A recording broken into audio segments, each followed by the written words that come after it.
Pessoal, boa tarde. Esse é mais um SBG Podcast. Estamos aqui com um grande amigo que é chefe e professor do Serviço de Oftalmologia da Universidade Federal do Mato Grosso, um grande amigo, Jair Giampani, que veio aqui para conversar com a gente um pouco sobre tratamento clínico no glaucoma, especialmente sobre terapia medicamentosa máxima. Jair, muito obrigado por ter aceito o convite. E Jair, já abrindo aqui a nossa conversa, tratamento clínico do glaucoma, hoje a gente tem um arsenal de medicamentos, né? E muitas vezes os colegas acabam tendo dificuldades em escolher a primeira droga para tratar um paciente, né? A gente tem algumas opções terapêuticas de diversas empresas, né? E eu queria que você falasse um pouquinho como é que você faz para fazer a sua escolha de tratamento inicial. Como é que você decide para começar, com qual droga começar, qual é a característica do paciente para escolher essa droga? Obrigado, Vessani, pelo convite. É um prazer estar aqui entre amigos, né, falando um pouquinho sobre tratamento clínico com vocês. É um prazer participar aqui desse podcast. A gente já tem, sem dúvida alguma, ensaios clínicos randomizados, é uma literatura bastante robusta, mostrando que as drogas de escolha, sempre que possível, a gente deve começar a terapia com uma única droga, sempre que possível, e na medida da necessidade ir acrescentando novos colírios de acordo com a pressão ocular-alvo que você deseja atingir, de acordo com a gravidade do glaucoma, com o estadiamento do glaucoma. Falando em primeira droga, quase sempre a nossa opção é pelos análogos de prostaglandinas, mas eu continuo achando os beta-bloqueadores também uma classe de droga bastante interessante e importante, principalmente num país como o nosso, né? Haja visto que realmente o custo dos análogos de prostaglandinas muitas vezes é um custo impeditivo para boa parte da nossa população.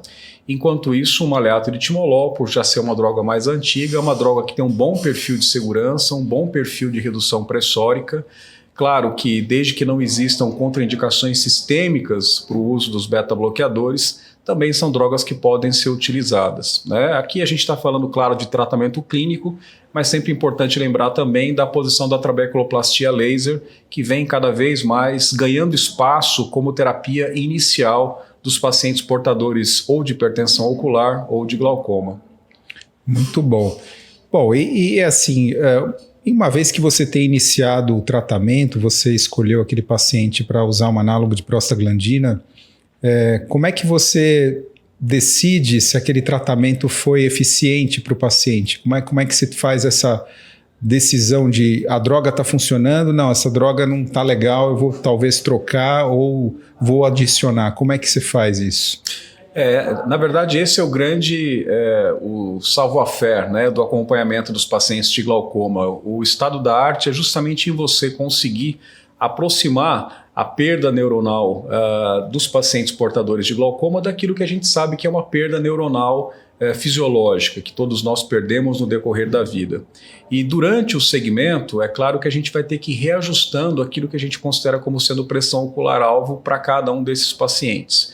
Então, de início, uma redução entre 20% e 30% do valor basal da pressão ocular é mais ou menos aquilo que a gente deseja enquanto redução pressórica.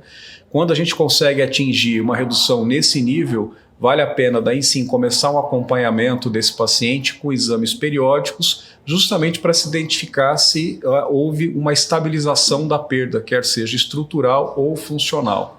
Quando você não consegue uma redução de pelo menos 10% a 15% com uma classe de drogas específica, a gente sabe que existem pacientes que não respondem a análogos de prostaglandinas. Existe uma percentagem que varia entre 10% até 30% de pacientes que não têm uma boa resposta. Aí você está autorizado a fazer uma troca de medicação, sempre que possível mantendo ainda a monoterapia. Se você, no decorrer do acompanhamento, teve uma boa resposta com a primeira classe instituída, mas o paciente continua progredindo a despeito do seu tratamento inicial, daí sim valeria a pena a gente começar a pensar em combinações fixas e assim por diante. Legal. E aí, quando você vai fazer a primeira adição de droga, você tem por preferência associar um medicamento de uma classe terapêutica ou você já parte para uma combinação fixa, porque você espera que o resultado vai ser diferente? Como é que você raciocina nesse sentido? Jair? Então, olha, sabe que isso varia de cada caso, mais uma vez, mas sempre que possível a gente deve se preocupar, claro, com a aderência do paciente ao tratamento. E utilizar uma droga de uso contínuo, de uso diário, muitas vezes, várias vezes ao dia, realmente é desconfortável, e a gente sabe que na medida em que você vai aumentando o número de gotas a serem utilizadas, o compliance vai caindo. Então, sempre que possível, eu tento utilizar uma combinação fixa, né, quando eu já tenho que partir para uma segunda classe de drogas, né? Algumas exceções, eventualmente quando você, por exemplo, quer uma associação de uma prostaglandina com um beta-bloqueador e de repente você gostaria de ter uma cobertura pressórica um pouco melhor, né, um perfil pressórico um pouco melhor no decorrer de todo o dia, não acho que esteja errado você entrar, por exemplo, com uma aleata de timolol 2 vezes ao dia, mantendo uma prostaglandina 1 vez ao dia. Mas daí sim o paciente passa a utilizar 3 gotas diárias, né, ao invés dele utilizar, por exemplo, uma combinação fixa em que ele poderia utilizar uma única gota. Então, sempre que possível, a combinação fixa acaba sendo a minha preferência. Então você gosta de, em algumas circunstâncias, usar, por exemplo, uma associação fixa da prostaglandina com o beta-bloqueador? É o tipo de associação que quase sempre acaba sendo a nossa segunda linha, né, de tratamento, quando você precisa de uma redução pressórica a mais além da prostaglandina. E a gente já tem trabalhos mostrando, né, que existe realmente uma boa sinergia entre o beta-bloqueador, que vai atuar reduzindo a produção do humor aquoso, e a prostaglandina, que em tese vai atuar aumentando, né, o fluxo uveescleral. Legal. E pensando assim em terapia medicamentosa máxima, já que a gente já está falando de associação, o que você considera assim como um limite, né, para um paciente, já que você está preocupado com essa questão do número de gotas por dia, né? Como é que é esse seu raciocínio de número de gotas, 2 frascos, 3 frascos, 4 frascos? Às vezes a gente pega paciente com pelo menos 3 colírios, 3 frascos, né?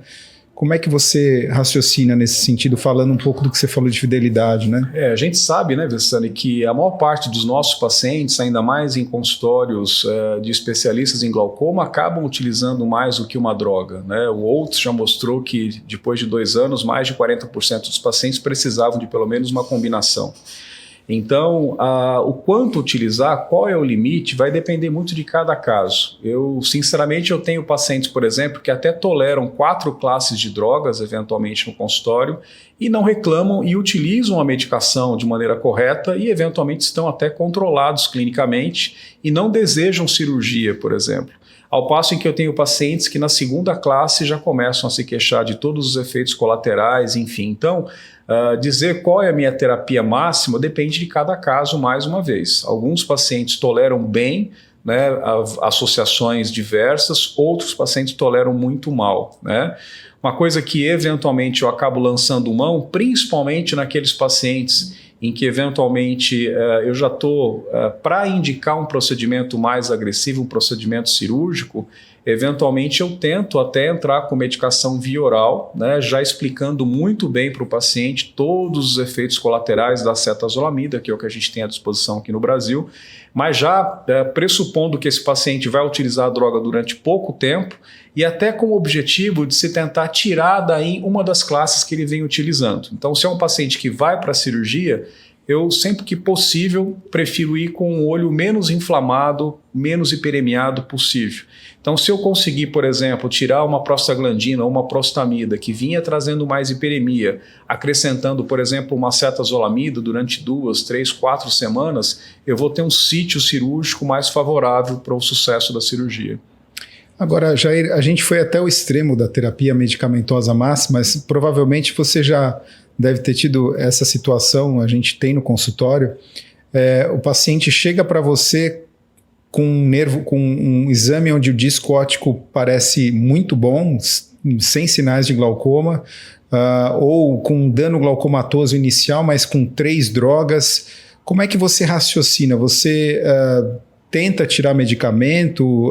Como é que você faz para conduzir esse paciente que já chega com 3 medicamentos, uma pressão que teoricamente parece muito boa, mas talvez ele não precisasse de tantas drogas, né? Como é que você raciocina nesse sentido? Não é incomum a gente ter um caso de overtreatment, né, em que o paciente chega utilizando, eventualmente é um hipertenso ocular utilizando 3 drogas, né, eventualmente sequer é um hipertenso ocular, né, já utilizando 1 ou 2 drogas.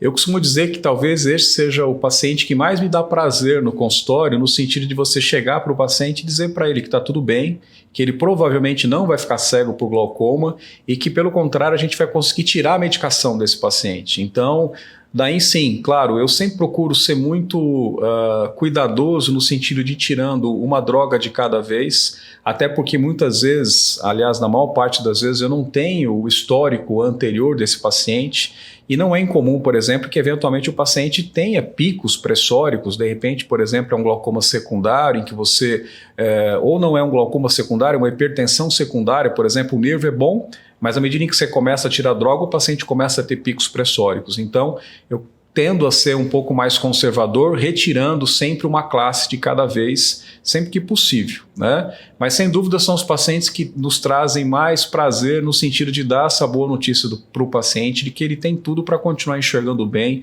pela vida toda. Legal. E assim, alguns desses pacientes, você sabe que acabam chegando... ou por você acabou prescrevendo esses medicamentos porque ele precisava, ou outros que vieram com overtreatment, mas alguns deles têm reações alérgicas, né?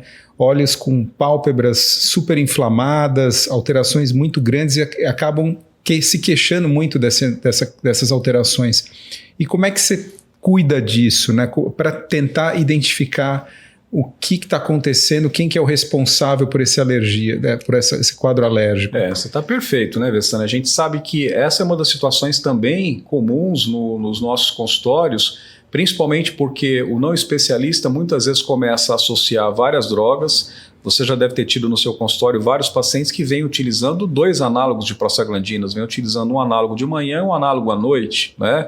Ou vêm utilizando, como a gente tem muitos genéricos atualmente, brimonidina de maneira duplicada, isolada e também numa combinação fixa. E a gente tem visto isso com cada vez mais frequência. Os processos alérgicos são processos relativamente comuns, a gente sabe que os alfa-2 agonistas em especial causam realmente alergia, é um tipo de alergia interessante porque ela dificilmente aparece logo nas primeiras semanas de tratamento. O paciente muitas vezes tem semanas, meses ou anos de tratamento até que ele desenvolva esse tipo de processo alérgico. Então, por mais que você tenha um padrão de hiperemia esperado quando você utiliza a prostaglandina, principalmente com medicações do tipo da brimonidina, por exemplo, você começa a observar a presença de folículos, papilas, quemose importante, o paciente relata muito prurido, né? Eventualmente uma puntata importante. E na medida em que você suspende a medicação, o paciente depois de uma semana já vem extremamente grato ao seu consultório dizendo, doutor, tirou com a mão, tirar esse colírio eu fiquei já muito bem. Excepcionalmente a gente utiliza também anti-inflamatório, né? Principalmente daí em corticoide mesmo. Quando possível só uma fluormetolona, né? Pensando que claro a gente também não pode utilizar um corticoide mais potente pelo risco de haver elevação da pressão ocular. Eu já vi casos, você já deve ter visto também, de uveíte anterior com alfa-2 agonista, né? Inclusive com a formação de PKs, são casos interessantes porque o paciente faz tamanho processo inflamatório que ele passa a ter reação de câmara, enfim, e que absolutamente desaparece com a suspensão da medicação. Então, a gente tem que estar sempre suspeitando de eventuais efeitos colaterais. Legal. Falando um pouco sobre as diferenças, né? Como a gente estava conversando aqui, hoje a gente tem diversas medicações no mercado e algumas são medicações originais, outras não são medicações originais. Você tem alguma preocupação nesse sentido ou você acha que existem algumas empresas que fazem de forma correta? Queria que você falasse, esse é um assunto um pouco delicado, na verdade, né, Jair? Mas esse é um assunto bem espinhoso, né? O que eu muitas vezes valorizo, além, claro, de ser um laboratório confiável, em que a gente tenha realmente um padrão de qualidade sendo seguido por esse laboratório, uma coisa que pouca gente comenta é com relação, muitas vezes, à qualidade dos próprios frascos, né? Às vezes você até tem uma medicação que é, de repente, confiável, até tem o princípio ativo naquela concentração, mas alguns fabricantes não têm o mesmo cuidado, por exemplo, na microgota. Então o paciente vai instilar uma gota, acabam caindo 2, 3 de uma vez, uma quantidade muito maior, que acaba só expondo o olho do paciente a mais conservante, a mais droga, aumentando, por exemplo, a quantidade de efeitos colaterais. Então, a orientação, sempre que possível, é de utilizar um medicamento, claro, de uma procedência conhecida, né? Eu, particularmente, acabo clinicando num estado extremamente quente. Então, por mais que boa parte dos medicamentos não precisem de refrigeração ou após abertos não requeram refrigeração, eu acabo pedindo para que o paciente continue mantendo a medicação na geladeira, principalmente falando de análogos de prostaglandinas, mesmo depois de aberto. Uma grande angústia do paciente, que como eu tenho muitos pacientes do interior do estado, é no transporte. Então, a minha dica é: tire da geladeira da sua casa, coloque na sua mala de mão, enfim, você vai estar de carro, avião, ônibus, chegou no seu destino, volta a medicação para a geladeira, sem aquela necessidade de andar com isopor, enfim, mas sempre que possível mantendo a medicação refrigerada no caso dos análogos de prostaglandinas. Eu moro num estado em que facilmente chega aos 40 graus. Para quem não sabe, o Jair é de Cuiabá, uma das cidades mais quentes do Brasil. A famosa Cuiabrasa. Jair, agora falando um pouquinho de fidelidade, né? Você sabe, às vezes a gente tem pacientes que estão usando 3 drogas e ele está sempre no seu consultório com pressões excelentes, 11, 12. Só que aí você vai olhar os exames, ele parece que está tendo alterações de progressão, apesar de ser um paciente que aquele valor parece satisfatório.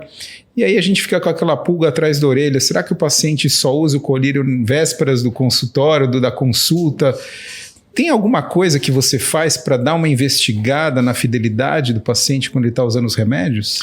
É difícil, né? É uma situação complexa essa, né? Porque você tem que contar com o entendimento do paciente de que você está ali para tentar ajudá-lo. Então, eu costumo dizer para o paciente que quando ele deixa de utilizar medicamento ou quando ele acha que está nos enganando, é como se nós estivéssemos jogando uma partida em que eu jogo num time e ele está jogando no time contrário. E o que eu tento é trazê-lo para jogar no mesmo time. Eu digo, olha, nós temos um inimigo comum, tá? Vamos nós dois lutarmos juntos. Eu estou com você, mas você precisa estar comigo. Eu vou para a trincheira, mas você vem junto comigo. Se você correr para o outro lado da trincheira e começar a atirar contra, né, o grande prejudicado vai ser você. Então, eu procuro sempre manter um relacionamento médico-paciente o mais estreito possível, né, com relação a isso.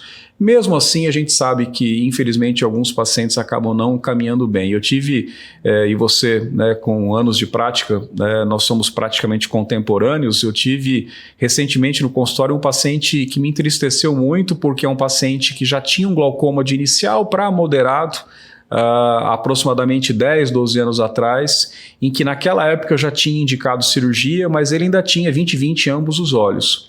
E ele, eu já tinha percebido que o relacionamento médico-paciente não era dos melhores naquela ocasião, e ele simplesmente sumiu do consultório e começou a perambular por vários outros colegas, enfim, e voltou esse ano dizendo que a visão tinha piorado muito. E ele estava conta-dedos de um lado, 20/60 do outro, campo tubular neste olho, escavação total em ambos os olhos, porque simplesmente não acreditou que realmente isso pudesse acontecer. Então, de nada adianta você fazer um diagnóstico brilhante, prescrever a medicação, se o paciente está jogando no time contrário, né? Então, tentar trazer o paciente para essa realidade é extremamente importante. Eu acho que isso faz parte da arte médica, né?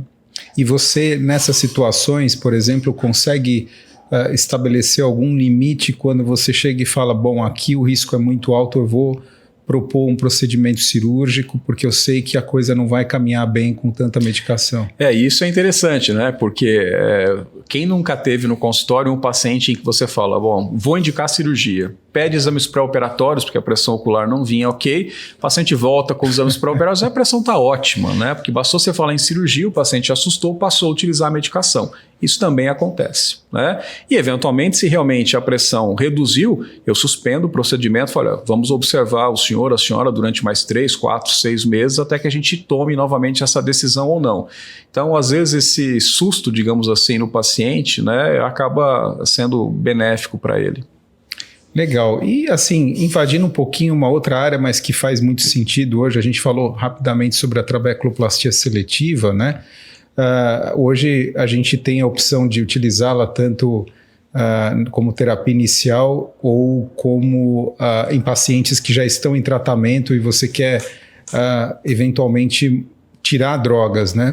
Você faz alguma coisa especial em relação à terapia medicamentosa desses pacientes antes do procedimento a laser ou alguma coisa que você tenta fazer diferente ou você deixa ele com a medicação, faz o laser e segue adiante?